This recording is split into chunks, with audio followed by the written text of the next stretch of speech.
بسم اللہ الرحمن الرحیم۔ السلام علیکم ورحمۃ اللہ وبرکاتہ۔ شہ نشین بتشریف فرما بانی دارالعلوم احمد رضا خان جناب مولانا محبوب عالم صاحب، ڈاکٹر حافظ سید ضیاء الدین نقشبندی صاحب، مفتی و نائب شیخ الجامعہ جامع نظامیہ مولانا حسن فاروقی صاحب، حضرت علامہ و مولانا مفتی احمد مصباحی صاحب،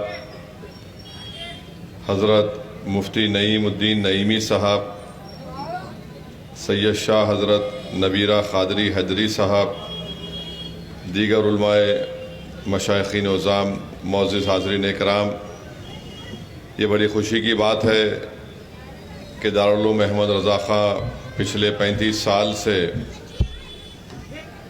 اس مدرسے کا کامیابی سے یہاں پر کام چل رہا ہے، اور الحمدللہ آج 18 حفاظ قرآن کو ان کی سند، ان کی ڈگری دی گئی ہے۔ مبارکباد دیتا ہوں اس مدرسے کے تمام ذمہ داروں کو۔ میں صرف مختصر سے وقت میں اپنی بات کو بول کر یہاں سے نکل جاؤں گا۔ میرے عزیز دوستوں اور بزرگوں،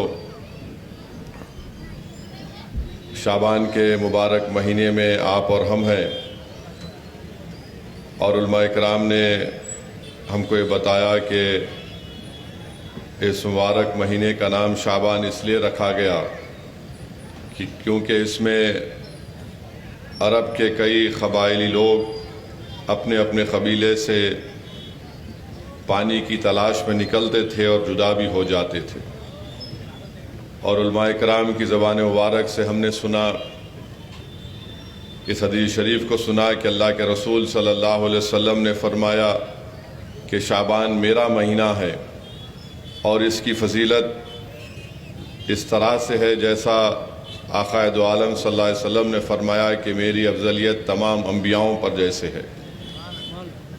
حدیث شریف میں آیا کہ اللہ کے رسول صلی اللہ علیہ وسلم نے فرمایا کہ شعبان میرا مہینہ ہے، اور میری اللہ سے دعا ہے کہ اس ماہ مبارک میں میری امت کی اللہ زیادہ سے زیادہ مغفرت کرے۔ عزیزان ملت اسلامیہ، علماء کرام کی زبان مبارک سے میں نے سنا کہ رجب ایک ایسا مہینہ ہے جس میں انسان مسلمان اپنے بدن کی صفائی کرتا ہے۔ رجب میں دل کی صفائی ہوتی ہے، اور ماہ رمضان میں انسان کی روح کو پاکیزہ بنایا جاتا ہے۔ تو اس لیے بہت ضروری ہے کہ ہم اس ماہ مبارک میں شعبان میں اپنے دلوں کو صاف کریں، اور حدیث شریف میں آیا کہ جو شعبان میں روزہ رکھتا ہے، اللہ سبحانہ و تعالی اس کے لیے جنت کے دروازے کھول دیتا ہے، اور جہنم کے دروازے بند کر دیے جاتے ہیں۔ علماء کرام نے یہ لکھا کہ اس حدیث کے راوی حضرت ابو امامہ بحالی رضی اللہ تعالی عنہ، جب آپ دین اسلام کو قبول کرنے کے لیے اللہ کے رسول صلی اللہ علیہ وسلم کے پاس جا رہے تھے، تو اللہ نے یہ حکم فرمایا کہ ابو امامہ بحالی آ رہے ہیں، ان کی تعظیم کی جائے۔ تو اللہ کے رسول صلی اللہ علیہ وسلم نے جب حضرت ابو امامہ بحالی آئے تو آپ کے لیے اپنے چادر مبارک کو بچھایا، تو حضرت ابو امامہ بحالی رضی اللہ تعالی عنہ یہ فرماتے ہیں کہ یا رسول اللہ صلی اللہ علیہ وسلم، یہ آپ کی چادر مبارک ہے، میں کیسے اس پر اپنا پاؤں رکھ سکتا ہوں؟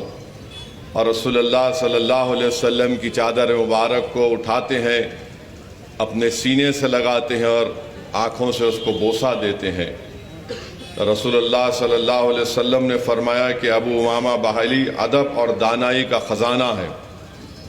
میرے عزیز دوستوں اور بزرگوں، حدیث شریف میں آتا ہے کہ ایک رات اللہ کے رسول صلی اللہ علیہ وسلم نصف شعبان کی رات کو جنت البقیع میں اپنی امت کے تمام مرحومین کی مغفرت کے لیے دعا فرما رہے ہیں، اور حضرت عائشہ صدیقہ رضی اللہ تعالی عنہ سے حدیث شریف ہے کہ آپ فرماتی ہیں کہ اللہ کے رسول صلی اللہ علیہ وسلم نے فرمایا کہ اب جو آئندہ جمعرات کو شعبان کی 15ویں نصف شب آنے والی ہے، رات آنے والی ہے، اللہ سبحانہ و تعالیٰ اس دن فیصلے کر لیتا ہے کہ کون آنے والے سال میں اس کی موت ہوگی، اور ان تمام لوگوں کی ناموں کی فہرست ملک الموت کو دی جاتی ہے۔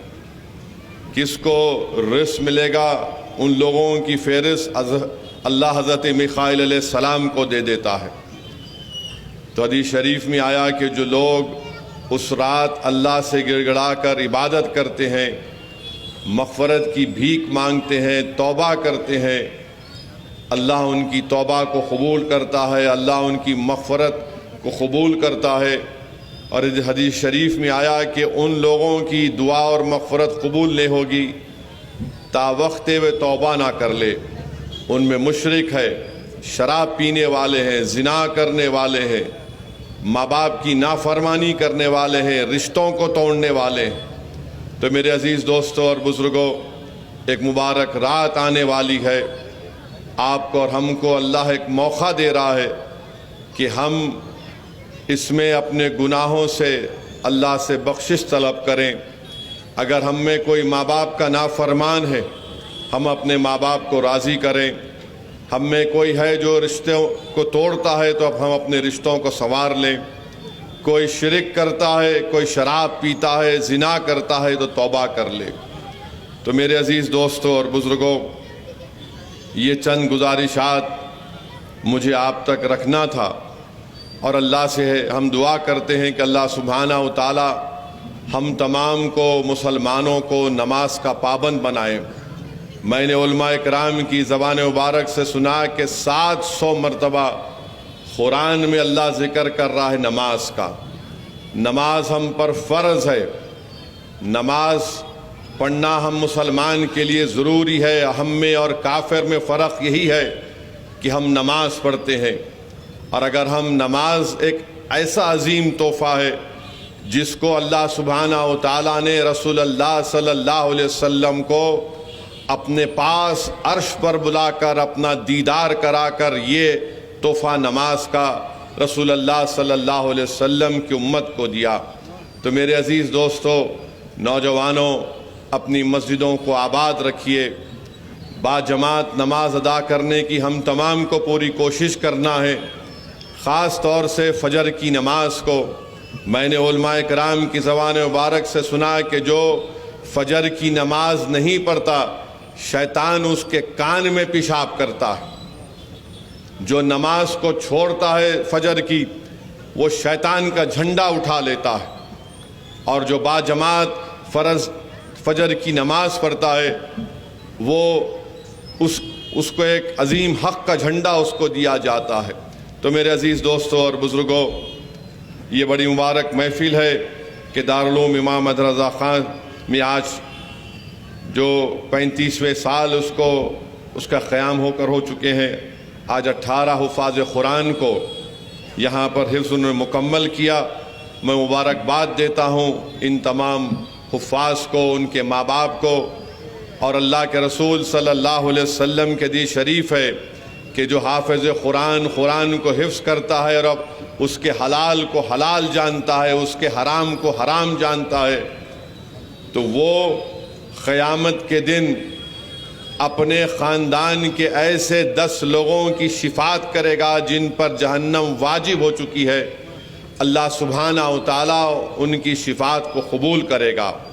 تو میرے عزیز دوستوں اور بزرگوں، ہم دعا کرتے ہیں کہ اللہ سبحانہ و تعالیٰ ہماری اولاد کو بھی حافظ قرآن بنائے، اللہ ان کو اتنا قابل بنائے کہ اللہ کا کلام وہ اپنے سینے میں باقی رکھیں۔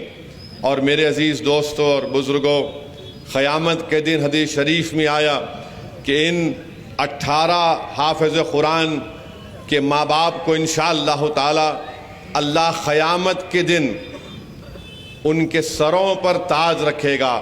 یعنی اولین حضرت آدم علیہ السلام سے لے کر رسول اللہ صلی اللہ علیہ وسلم کی امت ہوگی، ان خوش قسمت حفاظ کرام کے ماں باپ کے سروں پر تاج رکھا جائے گا، اور وہ تاج کی روشنی سورج کی روشنی سے زیادہ ہوگی. اور حافظ قرآن کی اہمیت اور خصوصیت یہ ہوگی کہ قیامت کے دن اللہ ان کو حکم فرمائے گا کہ تم قرآن کی تلاوت کرو، اور تم جتنی تلاوت کرو گے اتنے درجات تمہاری جنت میں تمہارے درجات بلند کیے جائیں گے. میرے عزیز دوستوں اور بزرگوں، مجھے آخر میں حدیث شریف یاد آ رہی ہے کہ قیامت کے دن حساب کتاب ہوگا تو اللہ ایسے 4 لوگوں کو، 4 قسم کے لوگوں کو بغیر حساب کتاب کے سیدھا جنت کے دروازے پر ان کو پہنچا دے گا. اس میں ایک حافظ قرآن ہوں گے، اس میں ایک عالم بعمل ہوگا، اس میں ایک ایسا حاجی ہوگا جو بغیر فتنہ اور فساد کی حج کو ادا کرتا ہے، اور ایک ایسا شخص ہوگا جو حلال کی کمائی سے بغیر ریاکاری کے اللہ کے نیک بندوں میں، غریبوں، مسکینوں میں ان کو وہ دولت ان میں بانٹتا ہے. تو حضرت جبرائیل علیہ السلام کو بھیجائے گا، وہاں پر ان میں بحث ہوگی کہ جنت میں پہلے کون جائے گا، جس میں شہید بھی ہوگا. تو حضرت جبرائیل شہید سے پوچھیں گے تجھے کیسے معلوم ہوا کہ اللہ کی راہ میں شہادت دینے سے تو جنت میں جائے گا؟ وہ کہے گا کہ میں نے ایک عالم دین سے سنا. پھر اس شخص سے پوچھا جائے گا کہ اس حاجی سے پوچھا جائے گا کہ کیسے تجھے معلوم ہوا کہ جو حج کو ادا کرے گا اور بغیر فتنہ اور فساد کرے وہ جنت میں جائے گا؟ وہ کہے گا کہ میں نے ایک عالم کی زبان سے سنا. پھر اس شخص سے پوچھا جائے گا جو اپنی حلال کی کمائی بغیر ریاکاری کے اللہ کی راہ میں خرچ کرتا ہے، تو وہ کہے گا کہ میں نے ایک عالم کی زبان سے سنا. تو وہ عالم دین چیخ مار کر کہے گا اگر یہ حلال کمائی سے کمانے والا یہ شخص اگر مجھے پیسے نہیں دیتا، مدد نہیں کرتا، تو میں یہ علم حاصل کرنا میرے لیے مشکل ہو جاتا. تو میرے عزیز دوستوں اور بزرگوں، یہ اللہ کا بہت بڑا کرم ہے کہ اللہ ہم کو مسلمان بنایا، اور سب سے بڑا اعزاز یہ ہے کہ ہم رسول اللہ صلی اللہ علیہ وسلم کے امتی ہیں. ہمارے لیے، آپ کے لیے سب سے بڑی دولت یہ ہے. اور یاد رکھیے، شہید کے خون کے برابر علماؤں کی سیاہی ہوگی. شہید کے خون کے برابر علماؤں کی سیاہی ہوگی. ایک شہید اپنی جان کو قربان کر کے دین اسلام کو مضبوط بناتا ہے. ایک عالم دین اپنے سیاہی سے ایمان کو بچاتے ہم تمام لوگوں کے.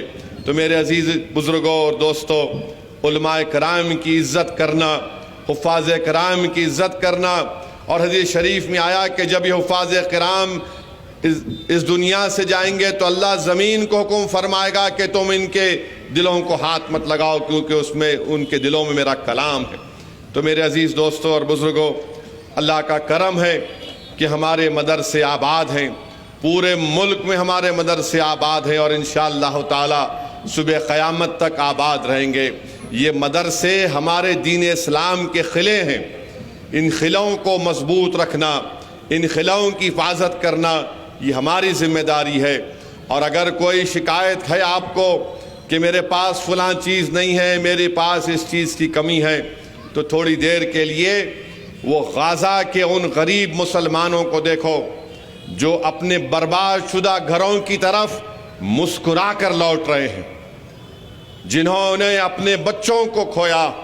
20,000 ان کی اولاد شہید ہو گئی، 19,000 ان کی بیٹیاں، ان کی بیویاں شہید ہو چکی ہیں، مگر آج وہ مسکرا کر اپنے برباد شدہ گھروں کو دوبارہ بنانے کے لیے اور وہ اپنے دین پر عمل کر رہے ہیں. اپنی مسجدیں جہاں پر ظالم اسرائیلیوں نے شہید کیا، نمازیں پڑھ رہے ہیں، درود و سلام کے نذرانے پیش کر رہے ہیں. تو میرے عزیز دوستوں اور بزرگوں، ہم اپنی دعاؤں میں ان غزہ کے اور مغربی کنارے کے فلسطینیوں کے لیے بھی دعا فرمائیں، متحد رہیے۔ اور جو سپر پاور یہ کہہ رہا ہے کہ ہم غزہ سے ان 20 لاکھ فلسطینیوں کو وہاں سے نکال کر کسی اور جگہ پر لے کر جائیں گے، تو سنو سپر پاور والوں، جنہوں نے 1 سال تک تمہارے ہتھیاروں، تمہارے پلینوں کے ہتھیاروں سے، تمہارے پلینوں سے گرائے ہوئے بموں سے اپنی اولاد کی شہادت کو قبول کیا، اپنے گھروں کو برباد ہوتے ہوئے دیکھا، دنیا کی کوئی طاقت ایسی نہیں ہے جو زور اور زبردستی کی بنیاد پر غزہ سے ان غیور فلسطینیوں کو نکال سکے گی۔ وہ وہیں پر رہیں گے، صبح قیامت تک وہیں پر رہیں گے، اور مسجد اقصی اور بیت المقدس کی حفاظت کریں گے۔ وہ اس وقت تک وہاں پر رہیں گے جب تک کہ قیامت نہیں آ جائے گی۔ کوئی دنیا کی طاقت ان غیور اور بہادر فلسطینیوں کو وہاں سے نکال سکے گا۔ اللہ ان کو سلامت رکھے۔ اللہ ہمارے اس دین کی سربلندی کے لیے جو لوگ کام کر رہے ہیں، اللہ ان کو سلامت رکھے، اور ہم اپنے علماء کرام کی عزت کریں، ان کی عزت کریں۔ اللہ ان کو بھی سلامت رکھے، حفاظ قرآن کو، اور جو لوگ مدرسے چلا رہے ہیں، یہ ہماری ذمہ داری ہے کہ جو رمضان کا ماہ مبارک آ رہا ہے، ہم ان تمام مدرسوں کی مدد کریں، ان کو آباد رکھیں۔ وآخر دعوانا الحمدللہ رب العالمین۔